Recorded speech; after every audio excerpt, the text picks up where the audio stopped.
Welcome to a new Daily Top Ask Reddit video.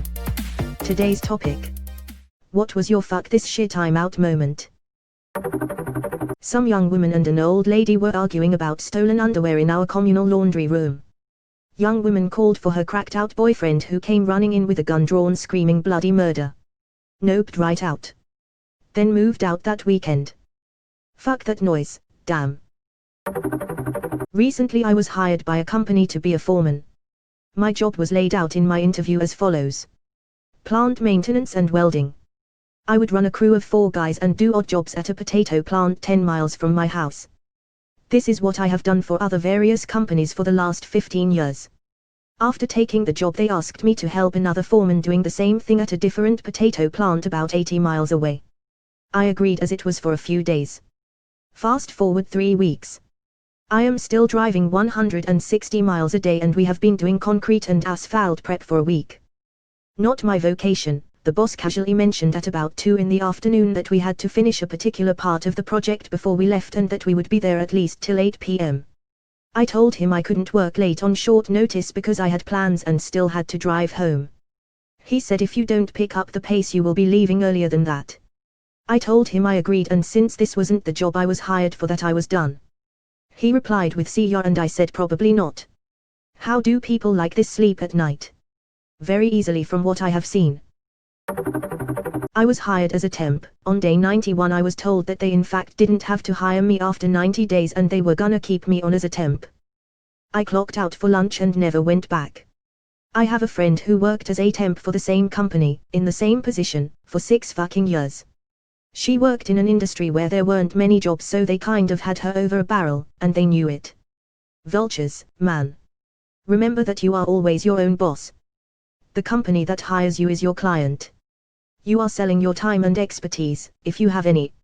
You are responsible for selling yourself and the product of your time to the highest bidder. Your job should earn you the money you need to pay your debits and help you invest in cash-flowing assets so that you no longer have to sell your labor to earn income. When you change and improve your perspective, your life improves. Rude assholes. Just a few weeks ago, actually. It's a long story, so I'll try to boil it down to basics. My wife of the last 3 years has cheated on me repeatedly, used her depression as an excuse to abuse our children, manipulated everyone she knows, had repeated breakdowns and refuses medication. About 6 weeks ago she asked me to leave so we could get our shit together. I brought our 1.5-year-old baby with me, and after a few days to actually think about it, I decided I wasn't coming back and started the process of filing for custody. Edit for clarity: she has a child from a previous relationship that, although I'd love to, I have no legal grounds to file for custody of. We have 1 child together. I'm not picking favorites and leaving the other to the wolves. I simply don't have legal recourse to file for custody of her. I'm working on a solution to get her out of there, but that's going to take time. Edit 2: holy crap, oh everyone, thanks for the awards. It wasn't what I was going for, but this support means so much to me. 3. Good luck. I hope it works out. Thank you. I hope so too. Congratulations and good luck with custody. Your kids deserve stability. As someone with depression, I resent stories like this. Even though it feels impossible, I take my meds and track my symptoms and do my counseling homework. I get out and exercise. I drink water and eat veggies. I have a psychiatrist appointment for a medication adjustment. Depression is awful, and it's treatable. It's a reason to do less and ask for more help, not an excuse to be a shitty person. Me and my brother were chilling outside a 7-Eleven talking to a homeless guy, and he offered to take us into an alley and let us try some crack. Still not sure if he wanted to rob us, let us try his crack, or let us try his crackle mayo. Hold up. Hold up. Happened to me in a Safeway bathroom last week. Homeless guy asked me if I wanted to go outside to smoke. I replied I don't smoke weed.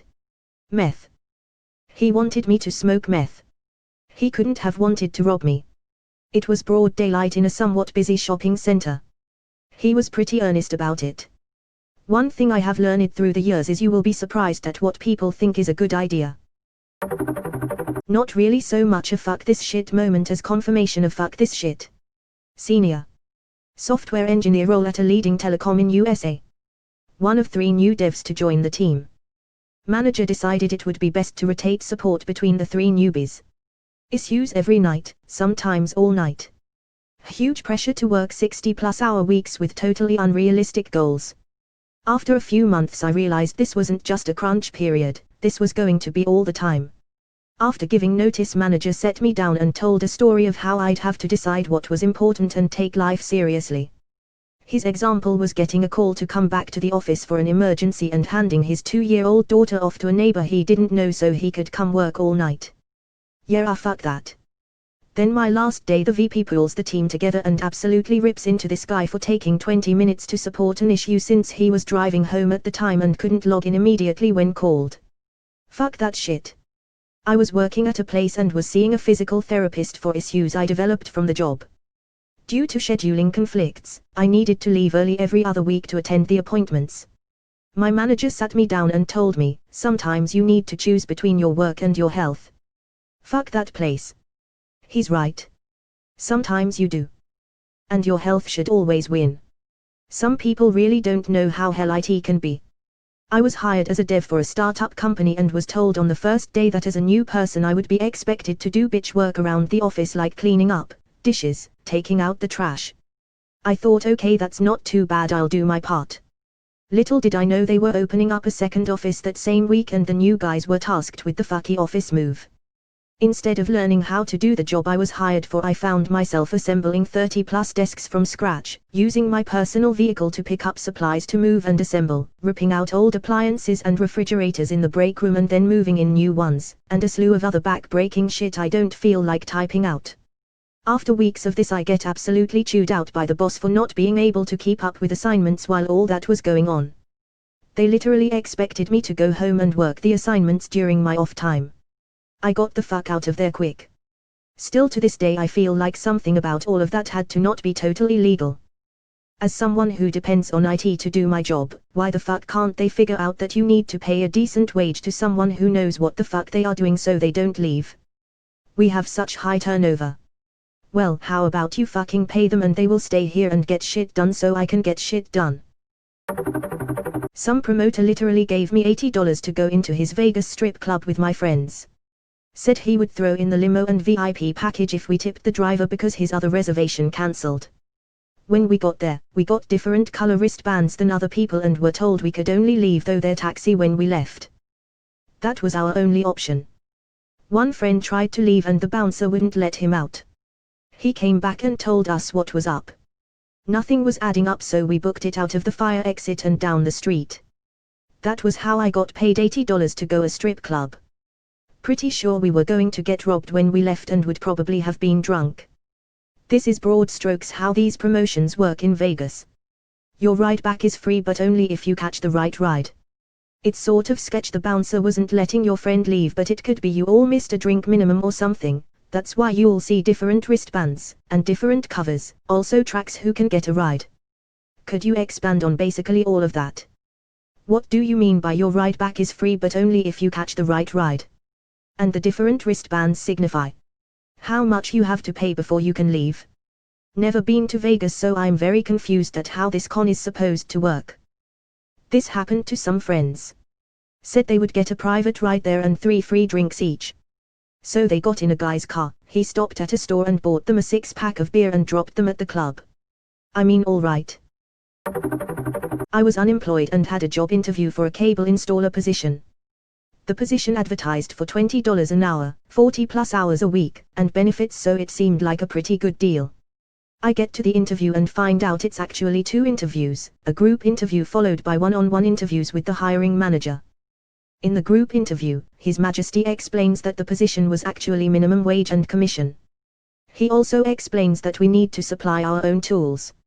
He then tells us how they assign jobs and we have no choice over which ones we get.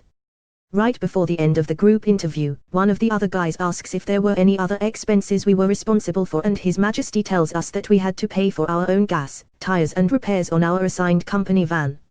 I look out in the parking lot and saw all the vans looked like 20-year-old clapped out pieces of crap. As soon as His Majesty went back to his office, I left. We had to pay for our own gas, tires and repairs on our assigned company van. Pretty sure that is illegal. I thought it sounded sketchy at the very least.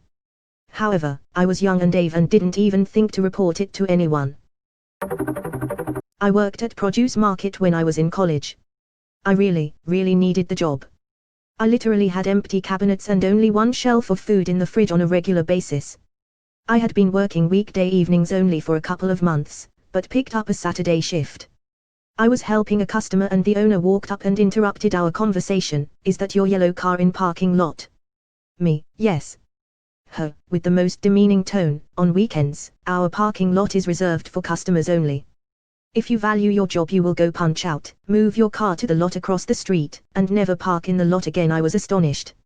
I had full-time jobs every summer since I was 15. I picked up holiday jobs. I had a lot of working experience. I had never been talked to like this by any co-worker or boss before. Particularly in front of a customer. I told her I was not aware of the parking rules since I always worked weekdays, took off my apron, handed it to her and said I will be punching out, but not punching back in. I quit. I told the customer I was sorry I was not able to finish helping him and walked out. I really needed the job, but was so pissed off I could not stand the idea of working there. My supervisor called me that afternoon and tried to get me to come back, but I just couldn't. I don't understand what goes through their mindsets when they do that shit. Like, seriously. There's no need to be such a bitch about everything. Those people are usually so miserable with their shit lives they can only find joy by treating others like shit. You are the type of person who makes the world a little better. Thank you. Thanks. It sucked to be unemployed though. I eventually got a job at the mall and a roommate that worked at a deli. Never had to worry about being hungry that year. Man, I do not miss being broke.